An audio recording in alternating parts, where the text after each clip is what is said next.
How's everybody doing? My name's Mike, and we got Mr. Roots hanging out on place with us, and we got Mr. Deacon with us as well. So, Mr. Deacon is starting to near to the end of his time with me, and this is a familiar scene that we see with dogs at the end of their 3 weeks. Is they're much more mirroring what my dog does, and they're much calmer at the end. And that's kind of what I want to talk about, is how, excitement for your dog is going to be your enemy, and calmness is going to be your best friend.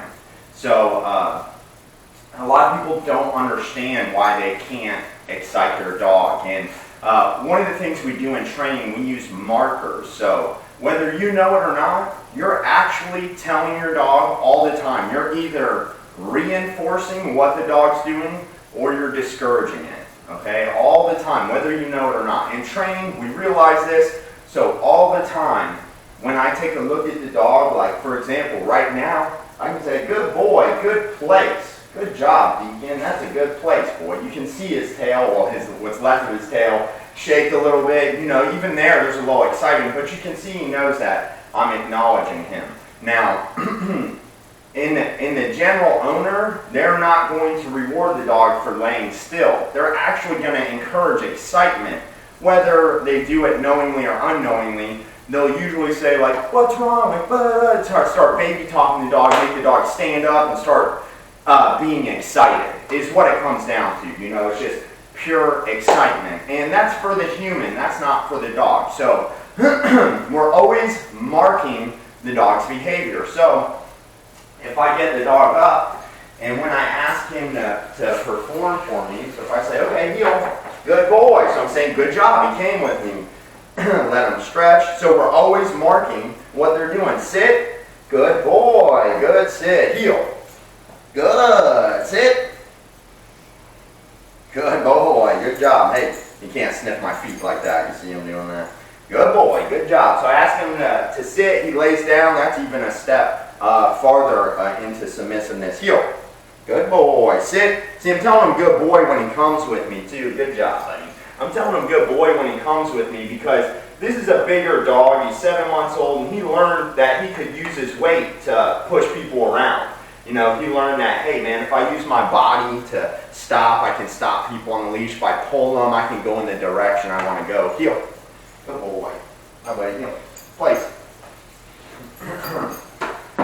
Good boy, good place. Again, marking. If you get the idea, I'm telling the dog constantly, good, I like that you came with me when I asked you to. I'm glad you sit when I asked you to sit, and I'm glad you went on a place and lay down and you didn't just try to fly off a place. Again, this is created by marking the dog's behavior. So, if I would have got the dog up and said heel, and the dog didn't come off the bed, I would have said no, and then I would have tugged the leash. So no, correction, direction is how we get the dog to understand the meaning of no. So those are your two markers. You're either saying, good job, good place, good boy, Deacon. So the dog hears good boy, knows the reward's coming, good boy, pet, pet, right? Verbal or physical. On the other end, if we say no, then the dog understands now a correction is going to come in the form of a leash tug or a shake hand. So it's very important that you're very clear with your dog in what you want and what you don't want. And like I said, there's a lot of common mistakes that the general owner makes when I'm out on evaluations in people's homes. I mean, again, if the dog was laying like calmly, in my experience in people's homes, the dog's like laying there minding its own business, they'll encourage the dog or think something's wrong and encourage the dog to be excited. That's the exact opposite of what you want. What you want to do is encourage your dog to be calm. Good boy, Deacon, that's a good place. That's what we want, Good boy, Roots, good place. We want dogs like this. Some people, they have very easy dogs. Dogs work on from a low to high energy scale. The higher the energy in the dog, the more difficult the dog is to deal with. This dog did not come to me because he's easy to deal with, believe it or not. And all of them are difficult to deal with. He has a pretty big body. And he's also an unaltered male, so he also still has that going. He's only 7 months, but you know, he's going to start feeling that testosterone and stuff. But that's not, that doesn't really have an effect on training. I've had a few dogs who are unaltered males that do fine in training. They do great because it's their behavior. It's not a thing. It's something that can be changed. You know, it's not because they still have their testicles they act up. That is a myth. It is in fact on the individual dog, their energy level and their understanding of the world. So this brings me to why we do training. Why do we do all this stuff? Well, we do it to put structure in the dog's life. In the wild, the dog is used to having structure, and there's an alpha constantly telling them what they can and can't do. Without that, they feel lost. You know, without that, they will look for things to do in your home. And if you don't give them a job, like right now, Deacon's job is to rest on this bed until I get him. Same thing with my dog. You know, if you just let your dog free roam your house, that's when the dog is going to run into you're going to have all kinds of issues with the dog, from chewing on things to urinating in the home. This dog had some potty training issues. Training helps with that tremendously. We see it all the time. Now that he's on a bed resting and relaxing, he's not constantly up moving, looking for things to mess with, or just physically moving, which will trigger the dog to urinate inside, which is a huge problem for people. You know, it's a lot more common than you would think. So every day you want to use a leash to train your dog. You don't want to use treats. Treats will actually excite the dog. Treats were definitely used with this dog, whether it was used in training or just a lot of treats were given. If you see, if I put my hand like this and put it, if I put my hand like this with nothing in it, he thinks I have a treat, which is not good. That's an imprinted behavior. So that means the dog was fed an excessive amount of treats, you know. So the dog thinks anytime I go like this that I have something in my hand. And it's hard to actually keep his attention on my eyes because he constantly is looking in my pocket or at my hands to see if I have something. When I would go to pet him, he was constantly looking in my hands. Instead of a normal dog, we want to look in our eyes. That shows us the dog's listening and we have good communication. So we don't use treats, we use a leash with the dog, and this is going to improve our communication. This is a tool that gives me direct access to the dog. And I treat the dog in a fair manner, and I show him what I want before I ask him to do things. So if I ask him, heel, good boy, good job, come on buddy, heel. So if I ask him to heel with me, I've already taught him how to do it. Heel, good boy, sit. Good boy. See, he's already been taught these behaviors. Sit. Good boy. Now we're just practicing on a daily basis. Good boy. To keep him good at it. See, even the way he lets me pet him is much softer, is much better than before. So that's good. Good boy. Good job, buddy. That's a good boy. This is exactly what we want from him, you know. Some people would look at the dog and say, oh, he looks sad. No, he's actually calm.